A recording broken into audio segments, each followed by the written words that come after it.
हम अध्ययन करें यूसीटी सॉल्व पेपर, जिसमें आज हम सॉल्व करेंगे यूजीसी नेट पेपर 2 हिंदी दिसंबर 2020 द्वितीय पाली का प्रीवियस पेपर। दिसंबर 2020 के प्रथम पाली का अध्ययन हम पहले ही कर चुके हैं। इसका अध्ययन हम कई भागों में करेंगे। आज यह इसका पहला भाग है। इसी तरह से यूजीसी नेट से संबंधित सभी प्रीवियस पेपर, सिलेबस, अनेक एग्जाम के बेस्ट बुक रिव्यू तथा हिंदी से संबंधित अन्य पठन पाठन के लिए चैनल को सब्सक्राइब कर ले। चलिए वीडियो शुरू करते हैं और देखते हैं आज के प्रश्नों को। पहला प्रश्न है, निम्नलिखित में से कौन सी भाषा आर्य भाषा में शामिल नहीं है? ऑप्शन है ए संस्कृत, बी प्राकृत, सी तुर्की और डी अंग्रेजी। तो इसका सही आंसर होगा तुर्की। तुर्की आर्य भाषाओं में शामिल नहीं है क्योंकि तुर्की सामी परिवार की भाषा है और संस्कृत, प्राकृत, अंग्रेजी आर्य भाषाओं के अंतर्गत आती है। अगला प्रश्न है, निम्नलिखित में कौन सा रूढ़ है यौगिक नहीं? ऑप्शन है ए पीला, बी झटपट, सी घुड़साल और डी पंकज। तो इसका सही आंसर होगा ए पीला। पीला रूढ़ शब्द है, झटपट, घुड़साल यौगिक शब्द तथा पंकज योग रूढ़ शब्द है। व्युत्पत्ति या रचना की दृष्टि से शब्द तीन प्रकार के होते हैं, रूढ़, यौगिक और योग रूढ़। रूढ़ शब्द जो शब्द हमेशा किसी विशेष अर्थ को प्रकट करते हैं तथा जिसके खंड का कोई अर्थ न निकले उन्हें रूढ़ शब्द कहते हैं, जैसे नाक, कान। यौगिक शब्द जो शब्द अन्य शब्दों के योग से बने हो तथा जिनके प्रत्येक खंड का कोई अर्थ हो उन्हें यौगिक शब्द कहते हैं, जैसे गुड़, धन, साल, आग, धन, बबुला। इसी तरह योग रूढ़ जो शब्द अन्य शब्दों के योग से बने हो परंतु एक विशेष अर्थ के लिए प्रसिद्ध होते हैं उन्हें योग रूढ़ शब्द कहते हैं, जैसे लंबोदर, दशानन आदि। अगला प्रश्न है, निम्नलिखित में से कौन सा शब्द फारसी का है? ऑप्शन है ए दाग, बी औरत, सी नीलम और डी फीस। तो इसका सही आंसर होगा ए दाग। दाग जो है फारसी भाषा का शब्द है। फारसी भाषा के अन्य शब्द है आराम, अफसोस, खामोश, खरगोश, खुश, आदमी आदि। जबकि औरत अरबी भाषा तथा फीस जो है वो अंग्रेजी भाषा का शब्द है। अगला प्रश्न है, नया लेखक उनसे डरता है, पुराना घबराता है, पंडित सिर हिलाता है, वे पुराने की गुलामी पसंद नहीं करते और नवीन की गुलामी तो उनके लिए कदम आशय है। उपर्युक्त कथन किस लेखक ने किस लेखक के बारे में कहा है?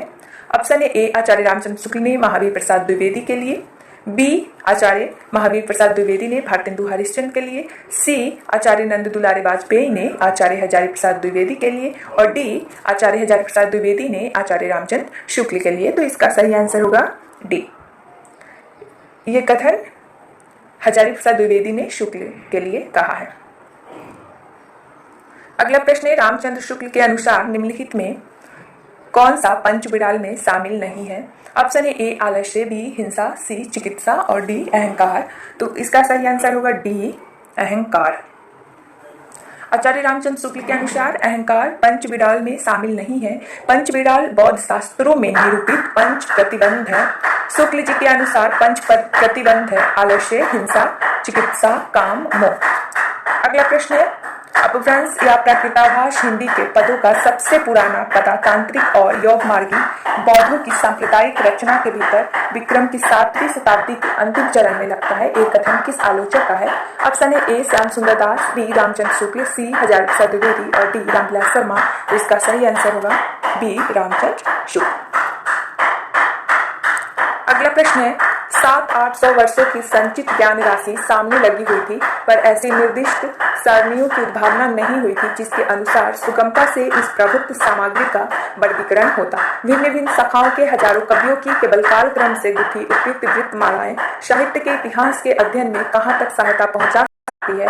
सारे रचना काल को केवल आदि, मध्य, पूर्व, उत्तर इत्यादि खंडों में आंख मूंद कर बांट देना, यह भी न देखना कि खंड के भीतर क्या आता है क्या नहीं, किसी वृत्त संग्रह को इतिहास नहीं बना सकता। साहित्य इतिहास लेखन के संबंध में उपर्युक्त बातें किस आलोचक ने कही है? ऑप्शन है ए रामचंद्र शुक्ल, बी हजारी प्रसाद द्विवेदी, सी रामकुमार वर्मा और डी रामशंकर शुक्ल रसाल। तो इसका सही आंसर होगा ए रामचंद्र शुक्ल। ये रामचंद्र शुक्ल ने मिश्रबंधु द्वारा जो लिखित मिश्रबंधु विनोद इतिहास ग्रंथ है उसके बारे में कही है। अगला प्रश्न है,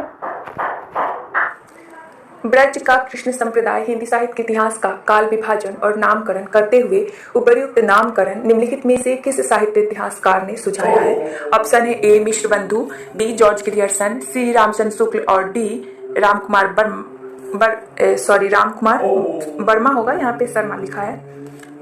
तो इसका सही आंसर होगा बी जॉर्ज ग्रियर्सन।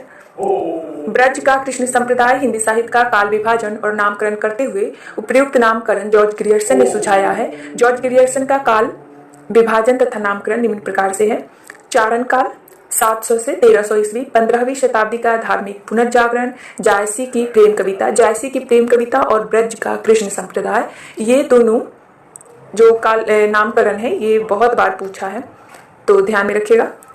अगला है मुगल दरबार, फिर तुलसीदास, रीति काव्य, तुलसीदास के अन्य प्रवृत्ति, उसके बाद 18वीं शताब्दी, कंपनी के शासन में हिंदुस्तान, महारानी विक्टोरिया के शासन में हिंदुस्तान। अगला प्रश्न है दव्य साहब प्रयास द्रव्य स्वभाव प्रकाश को गाथा या साहित्य की प्रकृति में निम्नलिखित में से किसने रूपांतरित किया है? ऑप्शन है ए वर रुचि, बी देवसेन, सी पुष्यदंत और डी माइल धवल। तो इसका सही आंसर जो होगा वो है डी माइल धवल। दव्य शहाब प्रयास द्रव्य स्वभाव प्रकाश को गाथा या साहित्य की प्रकृति में माइल धवल ने रूपांतरित किया। दव्य शहाब प्रयास अपभ्रंश भाषा कृति के लेखक देवसेन हैं। इनकी प्रसिद्ध कृति श्रावकाचार, जिसमें 250 दोहों में श्रावक धर्म का प्रतिपादन किया गया है। श्रावकाचार को डॉक्टर नागेंद्र ने हिंदी की प्रथम रचना माना है। देवसेन कृत अन्य ग्रंथ है न्याय चक्र, दर्शन सार, भाव संग्रह, आराधना सार तथा तत्व सार। अगला प्रश्न है निम्नलिखित में से किस उपन्यास में लाला मदन मोहन के दीवाने खाने का वर्णन किया गया है? ऑप्शन है ए भाग्यवती, बी परीक्षा गुरु, सी नूतन ब्रह्मचारी और डी श्यामा स्वप्न। तो इसका सही आंसर होगा बी परीक्षा गुरु। परीक्षा गुरु उपन्यास में लाला मदन मोहन के दीवाने खाने का वर्णन किया गया है। परीक्षा गुरु 1882 का उपन्यास है जिसके लेखक श्रीनिवास दास है। आचार्य रामचंद्र शुक्ल ने परीक्षा गुरु को अंग्रेजी ढंग का हिंदी का पहला उपन्यास माना है। भाग्यवती उपन्यास के लेखक श्रद्धाराम फुल्लौरी और नूतन ब्रह्मचारी बालकृष्ण भट्ट का तथा श्यामा स्वप्न जगमोहन सिंह का उपन्यास है। अगला प्रश्न है निम्नलिखित में से कौन सा नाटक उदय शंकर भट्ट का नहीं है? ऑप्शन है ए विश्वामित्र, बी मत्स्यगंधा और सी राधा, डी नारद का वीणा। तो इसका सही आंसर होगा नारद की वीणा। नारद की वीणा नाटक उदय शंकर भट्ट का नहीं है। नारद की वीणा 1986 नाटक के लेखक लक्ष्मी नारायण मिश्र, जबकि उदय शंकर भट्ट कृत नाटक विश्वामित्र, मत्स्यगंधा, राधा, विक्रमादित्य, दाहार या सिंध पतन, सागर विजय तथा मुक्तिपद है। अगला प्रश्न है अपने मनोवैज्ञानिक मनोविकार संबंधी निबंध करुणा में रामचंद्र शुक्ल ने निर्धारित किया है कि ऑप्शन है ए करुणा दुखात्मक वर्ग में आने वाला मनोविकार है, बी करुणा पात्र अथवा विषय के दुख मात्र से उत्पन्न होता है, सी करुणा का प्रसार सामाजिक जीवन की स्थिति और पुष्टि के लिए आवश्यक नहीं है तथा डी करुणा का आलंबन यानी कि विषय करुणा करने वाले यानी कि आश्रय के प्रति कृतज्ञ होता है। तो इसका सही आंसर होगा सी करुणा का प्रसार सामाजिक जीवन की स्थिति और पुष्टि के लिए आवश्यक नहीं है।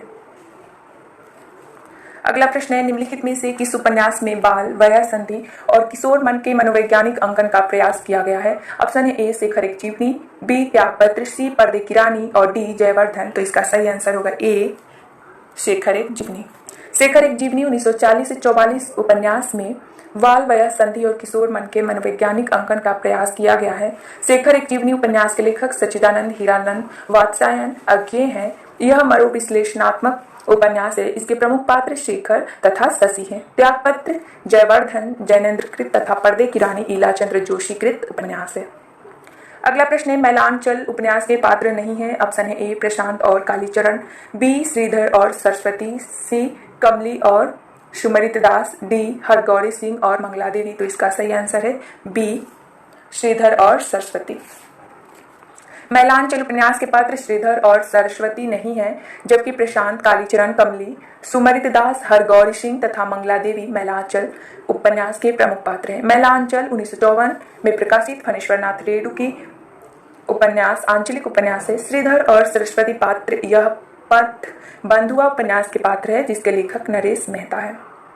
अगला प्रश्न है, नई कहानी आग्रहों की कहानी नहीं है, प्रवृत्तियों की हो सकती है और उसका मूल स्रोत है जीवन का यथार्थ बोध, और इस यथार्थ को लेकर चलने वाला वह विराट मध्य और निम्न मध्य है जो अपनी जीवन शक्ति से आज के दुर्दांत संकट को जाने अनजाने झेल रहा है।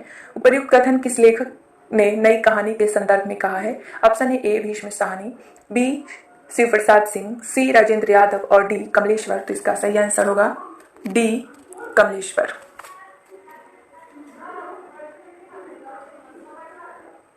यह कथन कमलेश्वर ने नई कहानी के संदर्भ में कहा था।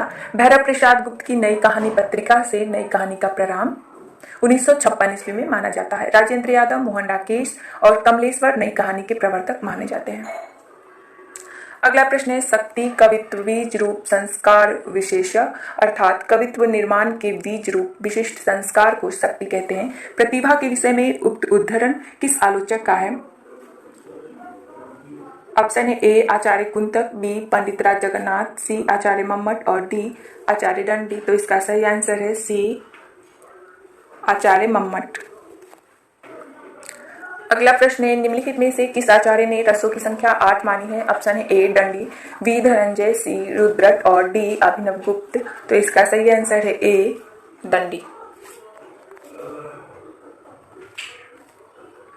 आचार्य दंडी ने रसों की संख्या 8 मानी है। आचार्य भरत मुनि ने भी रसों की संख्या 8 मानी है, जो निम्न है: श्रृंगार, हास्य, करुण, वीर, भयानक, विभत्स, अद्भुत और रौद्र। अन्य कवि के अनुसार रसों की संख्या में धनंजय ने 9, रुद्रट ने 10 और अभिनव गुप्त ने 9 माना है। अगला प्रश्न है, निम्नलिखित में से कौन सा कथन सही है? ऑप्शन है ए आई रिचर्ड्स की प्रसिद्ध कृति का नाम the principles of literary criticism है, प्रैक्टिकल क्रिटिसिज्म नहीं। बी आई रिचर्ड्स का आलोचनात्मक लेखन कार्य 19वीं सदी के अंत तक समाप्त हो गया। सी रिचर्ड्स जिसे संप्रेषक कहते हैं वह भारतीय काव्यशास्त्र के साधारणीकरण का ही एक रूप है। डी रिचर्ड्स का एक सिद्धांत मूल्य सिद्धांत है जिसका मनोविज्ञान से कोई संबंध नहीं है। तो इसका सही आंसर है सी रिचर्ड्स जिसे संप्रेषक कहते हैं वह भारतीय काव्यशास्त्र के साधारणीकरण का ही एक रूप है। रिचर्ड्स ने मूल्य सिद्धांत तथा संप्रेषण सिद्धांत का प्रतिपादन किया। इनके प्रमुख ग्रंथ है the meaning of meaning 1923, science and poetry, beyond तथा इंटरप्रिटेशन इन टीचिंग आदि। अगला प्रश्न है, बिंबवाद का संबंध निम्नलिखित में से किस आचार्य से है? ऑप्शन है A George Lukacs, B Ezra Pound, C Daniel Bell और डी जॉक देरिडा। इसका सही आंसर है एजरा पाउंड। अगला प्रश्न है, बिंबवाद का संबंध एजरा पाउंड से है। व्याख्या देते हैं। बिंबवाद का संबंध एजरा पाउंड से है। बिंबवाद पर एजरा पाउंड का कथन है, ऐसी कविता जिसमें चित्रकला और शिल्पकला मानव संवाद के लिए एकत्र हुआ हो। बिंबवाद को कभी कभी विकास की निरंतर या सतत अवधि के बजाय रचनात्मक क्षणों के एक सिलसिले के रूप में देखा जाता है। हिंदी साहित्य में बिंब का नवीन अर्थ प्रतिपादन रामचंद्र शुक्ल की आलोचना द्वारा हुआ और उन्होंने अर्थ ग्रहण पर बिंब ग्रहण को वरीयता दी।